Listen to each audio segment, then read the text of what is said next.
కల్వకుంట్ల కవిత, కల్వకుంట్ల చంద్రశేఖరరావు ముఖ్యమంత్రి, మాజీ ముఖ్యమంత్రి బిడ్డ 10 సంవత్సరాల కలిగి రాష్ట్రాన్ని పరిపాలించి దోసుకున్న పైసలు, దాచుకున్న పైసలు, కాళేశ్వరం పేరున్న లక్షల కోట్ల రూపాయల కుంభకోణం చేసినటువంటి విషయాన్ని సుప్రీంకోర్టు జడ్జి ద్వారా గౌరవ ముఖ్యమంత్రి గారు పెద్ద రేవంత్ రెడ్డి గారి నేతృత్వంలో కూడా జ్యుడిషియల్ కమిషన్ ఏర్పాటు చేసి ఆ జ్యుడిషియల్ కమిషన్ సుప్రీంకోర్టు జడ్జి ద్వారా 1,00,000 కోట్ల కుంభకోణాలు బయటపడ్డ తర్వాత ఆ బయటపడ్డ యొక్క రిపోర్టు అసెంబ్లీలో చర్చ పెట్టినాక టీఆర్ఎస్ పార్టీ ఎమ్మెల్యేలు హరీష్ రావు కానీ, టీఆర్ఎస్ పార్టీ ఎమ్మెల్యేలు కానీ, కేటీఆర్ కానీ, భారతీయ జనతా పార్టీ ఎమ్మెల్యేలు అందరూ పాల్గొని చర్చ చేసి ఆ చర్చలో పట్ల కేంద్రంలో సిబిఐకి ప్రభుత్వం దాన్ని అప్పచెప్పిన తర్వాత మా తండ్రి చాలా నిజాయితీపరుడు, మా తండ్రికి కల్వకుంట్ల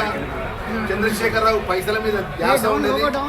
ఈ యొక్క అవినీతి కుంభకోణం 1,00,000 కోట్ల కుంభకోణం ఏదైతే జరిగిందో దానికి కారకుడు హరీష్ రావు, సంతోష్ రావు అని చెప్పి అవినీతిని ఒప్పుకున్న తర్వాత కల్వకుంట్ల కవిత అవినీతి ప్రెస్ మీడియా పరంగా ఒప్పుకున్నది.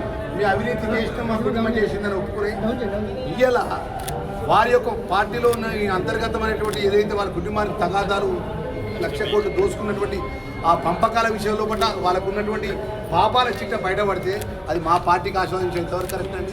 నిజంగా విమానంలో పోతే తెల్లారి విమానంలో మాట్లాడిన విషయం తెల్లారే మాట్లాడినవి, తెల్లారను ఆరోపణ చేయండి.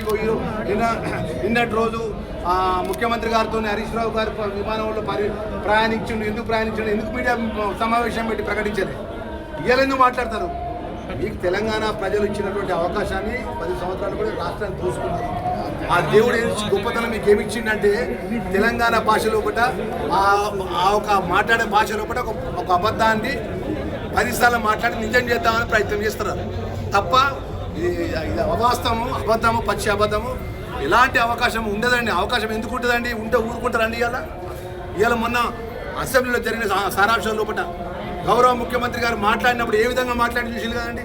హరీష్ రావును వదిలిపెట్టిండా, కేటీఆర్ను వదిలిపెట్టిండా, కేసీఆర్ను వదిలిపెట్టిండా, అందరిని కడిగి పరేసిండు. మన వాస్తవాలు పాపాలన్నీ బయట పెట్టిండు.